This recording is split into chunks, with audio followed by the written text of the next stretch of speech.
Cooper to set up his own team, and John Surtees joined Yeoman Credit Lola. Ferrari had world champion Phil Hill as their lead driver. In sports cars, Ferrari faced less opposition than before, with Porsche concentrating on Formula One.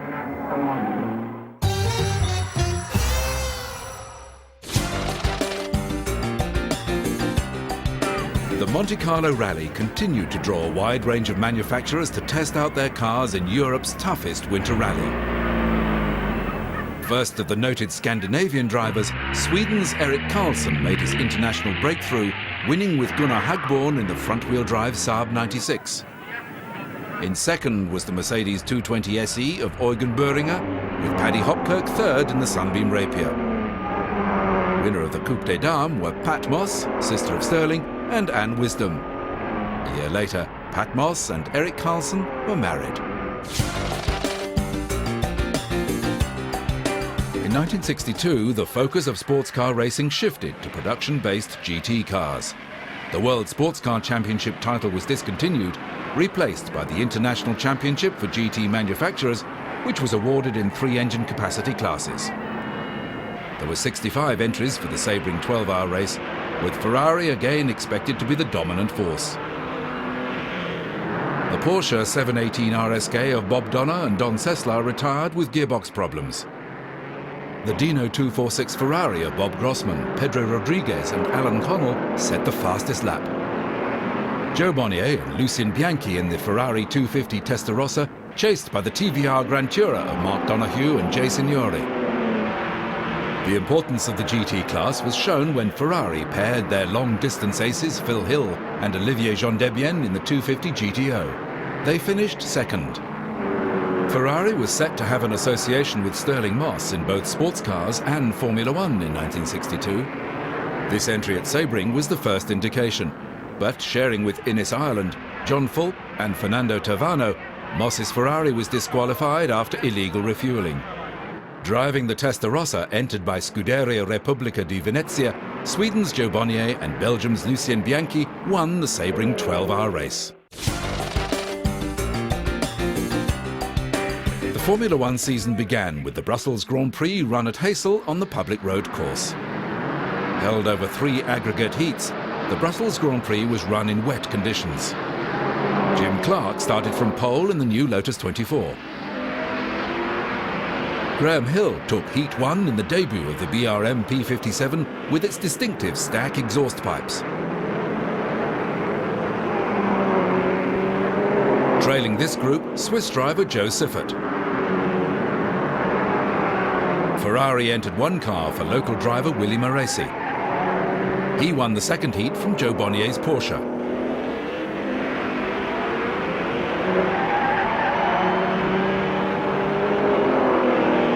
In the third heat, Maresi had a comfortable 30-second win over Bonnier, a popular winner of the Brussels Grand Prix.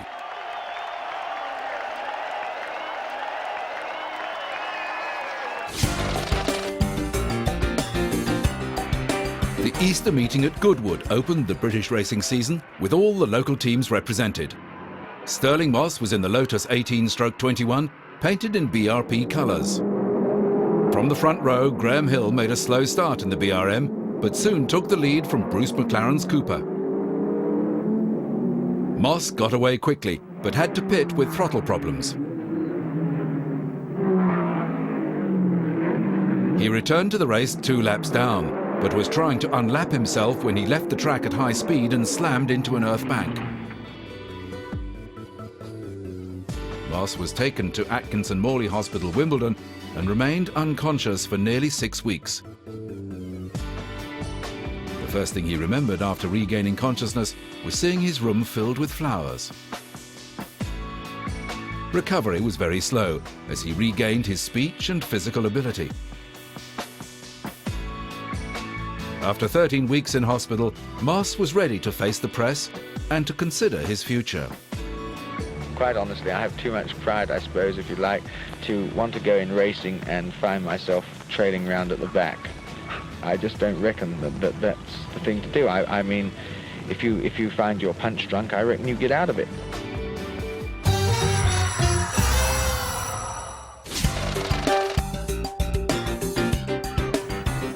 The second major sports car race of the year was the Targa Florio in Sicily. Giorgio Scarlatti and Pietro Ferraro's 250 GTO. The semi-works Porsche 718 GTR Coupe of Nino Vaccarella and Joe Bonnier. Lorenzo Bandini and Giancarlo Baghetti in the Dino 196 SP. And last away, Willy Maresi, Ricardo Rodriguez and Olivier Gendebien shared the Dino 246 SP.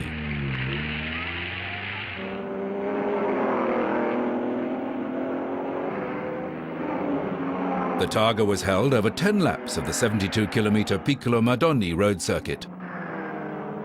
Ludovico Scarfiotti and Odoardo Giovoni's Oscar S2000 retired with engine problems. Bandini and Baghetti were part of the new generation of Italian racers. The Porsche pits in Palermo. Vincenzo and Antonio Rioli's Maserati T60 didn't reach the finish. After 7 hours of racing, the Willy Maresi, Ricardo Rodriguez, Olivier Gendebien Dino 246 won by 12 minutes from the Bandini Baghetti Dino 196. In third place, the Porsche of Nino Vaccarella and Joe Bonnier. Triple celebrations for Ferrari. The first round of the 1962 Formula One World Championship was the Dutch Grand Prix at Zandvoort. BRM was confident. Colin Chapman introduced his new car, the Lotus 25, with its monocoque chassis. BRM's Richie Ginther carried out most of his team's testing. John Surtees put his Lola on pole position with Graham Hill and Jim Clark alongside. Clark took the lead, chased by Graham Hill and Dan Gurney in his Porsche, now with an 8-cylinder engine. Clark pulled away until lap 10 when he was slowed by clutch problems, eventually finishing 9th. Graham Hill took the lead and Ferrari's Phil Hill ran second for much of the race.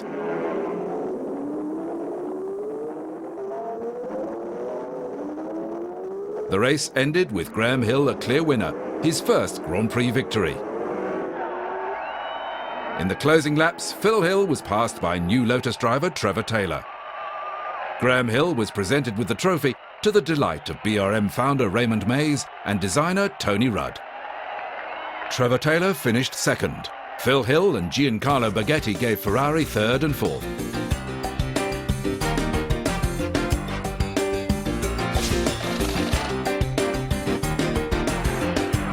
The second round was the Monaco Grand Prix. Jim Clark took pole position in his Lotus with Graham Hill and Bruce McLaren sharing the front row. Willy Maresi forced his Ferrari between Hill's BRM and Clark's Lotus approaching the gasworks hairpin, causing a huge crash. It eliminated Richie Ginther's BRM, the Lotus of Maurice Trintignant, and Dan Gurney's Porsche. After 10 laps, Graham Hill began to pull away from McLaren's Cooper. On lap 28, Jim Clark overtook McLaren for second. He closed on Hill until his Lotus began having gearbox trouble. That left Graham Hill with a 48-second lead over Bruce McLaren. By lap 90, Graham was in a commanding lead, but was losing his oil pressure, and the engine finally expired on lap 93. That handed the race to Bruce McLaren, who won by just 2 seconds from Phil Hill, with new Ferrari teammate Lorenzo Bandini third. A delighted John Cooper with the Monaco Grand Prix trophy.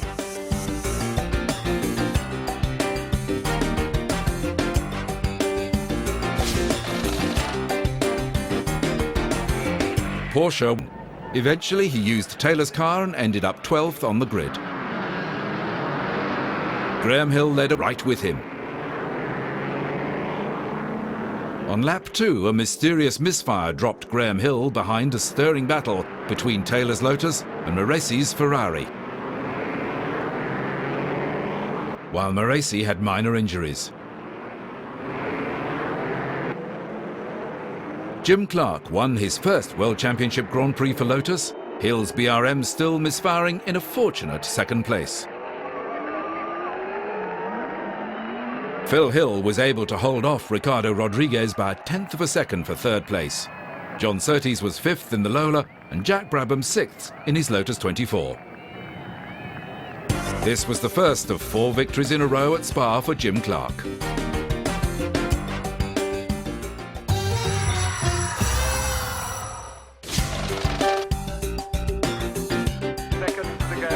For Le Mans, Ferrari introduced the 330LM with its 4-litre V12. And number 2 there is Bruce McLaren. There's the Chevrolet getting away right at the top. Aston Martin had a DP212 for Graham Hill and Richie Ginther. Well, that's still in front. Number 11 in front is Graham Hill and the Aston Martin. So Graham Hill leads. There was more emphasis on road-going GT cars than in previous years. Well up there. 50 by the Hippodrome, and there he goes. There's the Aston Martin in the lead. And I reckon that was Phil Hill in second place with his Ferrari, and Mike Parks alongside him. Soon, though, the Ferrari 330LM of Phil Hill and Olivier Jean-Debienne took control. But still, it's a very hot pace. Number 11. The Rodriguez brothers, Ricardo and Pedro, put up a great fight before retiring with transmission problems in their Dino 246P. The Aston Martin challenge didn't last through the night. Ferrari coming into Terre Rouge. Number 6, Olivier Jean-Debienne. The Belgian driver on the Works 4-litre Ferrari. Graham Hill. There he goes now. It was another win to Olivier Jean-Debienne and Phil Hill. And Ferrari won the International Championship for GT manufacturers. Second was the Ferrari 250 GTO of Pierre Noblet and Jean Guichet. 20 of the world's best drivers in the Reims Grand Prix. 50 laps of a course just over 5 miles in length. This race was a non-championship event, but all the Formula One teams apart from Porsche and Ferrari were competing.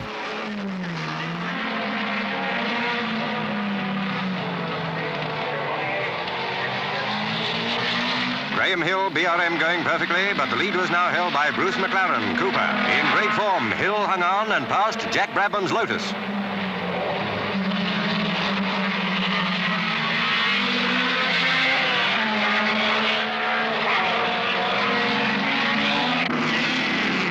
McLaren won at 126 miles an hour. Hill second.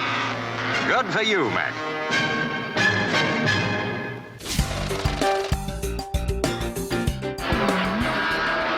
The French Grand Prix returned to Rouen for the first time since 1957. Porsche was back after missing the Belgian Grand Prix, but Ferrari was absent due to industrial action in Italy. Graham Hill took the lead with Surtees, Clark, McLaren, Brabham and Dan Gurney chasing.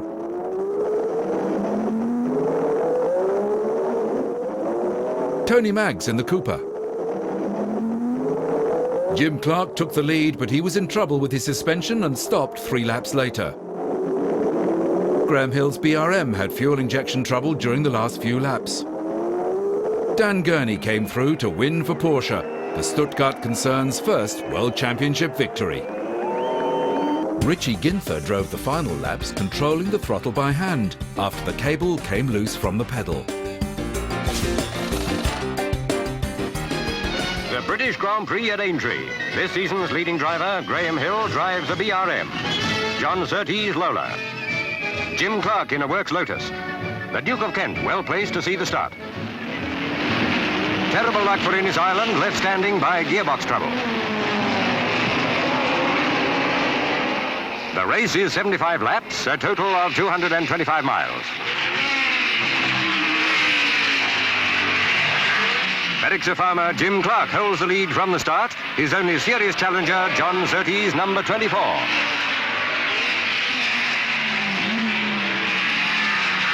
Bruce McLaren, Cooper.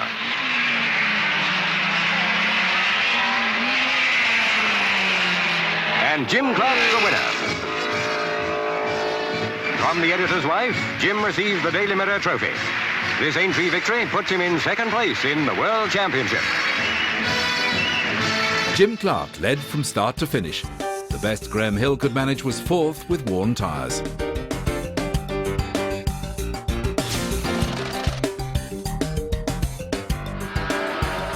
Ferrari was back at full strength for the German Grand Prix, and Jack Brabham debuted his Brabham BT3. The start had to be delayed when a torrential rainstorm swept the Eifel Hills. Dan Gurney led for Porsche until Graham Hill's BRM took over on lap 3. Jim Clark forgot to switch on his petrol pumps and stalled at the start. John Surtees was able to get ahead of Phil Hill. Gurney began to drop back with a battery problem, so Surtees was able to move to second on lap 5. Clark had driven up through the field and took 4th place on lap 8. Gurney was able to fix the battery problem and moved up again to attack Surtees. Lorenzo Bandini put his Ferrari into a hedge on lap 4. He was able to drag it out and drive it back to the pits, but retired.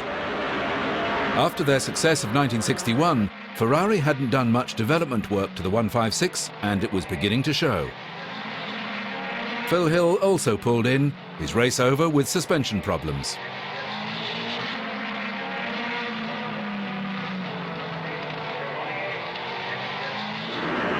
Porsche's racing manager Huschke von Hanstein encourages Gurney. The privateer Porsche of de Beaufort. Bruce McLaren's Cooper, followed by Dan Gurney. Brabham retired his new car after 8 laps with a throttle problem. Graham Hill was able to win the German Grand Prix from John Surtees. Gurney was 3rd, less than 2 seconds behind. Clark had to settle for 4th, with McLaren 5th and Rodriguez 6th. Hill had a healthy advantage in the World Championship, 28 points to Jim Clark's 21 and John Surtees' 19.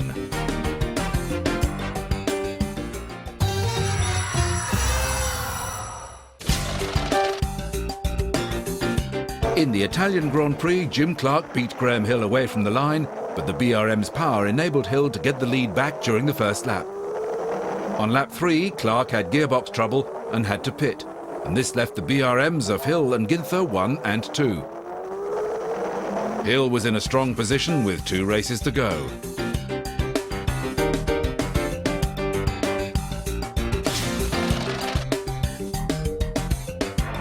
With none of its drivers in contention, Ferrari didn't bother to send its cars to Watkins Glen for the US Grand Prix. Jim Clark took the lead, with Hill beating Ginther away. Brabham grabbed 4th ahead of Gurney and McLaren. Gurney was able to get past Brabham and then ahead of Ginther's BRM into 3rd. On lap 12, Graham Hill took the lead, but Clark fought back and moved ahead again on lap 19. The field was bolstered by a number of local drivers, including Roger Penske, Timmy Mayer and Jim Hall. The Gurney-Ginther battle for 3rd continued until Ginther went out with engine trouble on lap 35. The US Grand Prix win to Jim Clark meant that Hill and Clark would go to South Africa in December, with the World Championship still open. If Clark won with Hill 2nd, the Lotus driver would take the title with equal points, but 4 wins to Hill's 3. There were 3 months between the United States Grand Prix and the title decider in South Africa.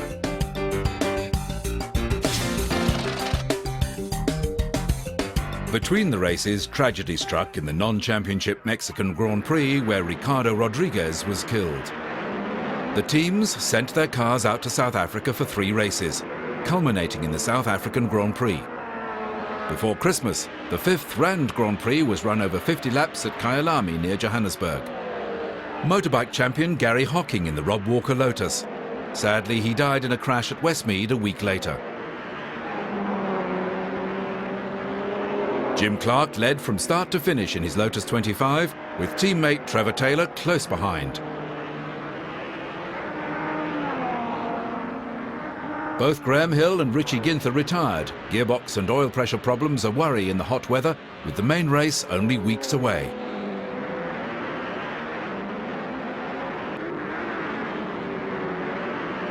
In front of the big summertime crowd, it was a Lotus 1-2 with John Surtees 3rd in the Lola.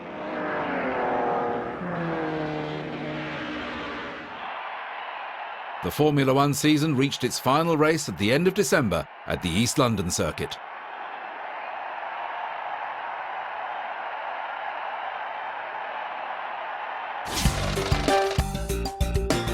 Home, the Coopers of McLaren and Mags. The only other driver to go the distance was Brabham in the Brabham BT3. It was Graham Hill's 4th win of the season and secured for him the Drivers' World Championship, due reward for the dogged way Hill had made his way to the top of Grand Prix racing.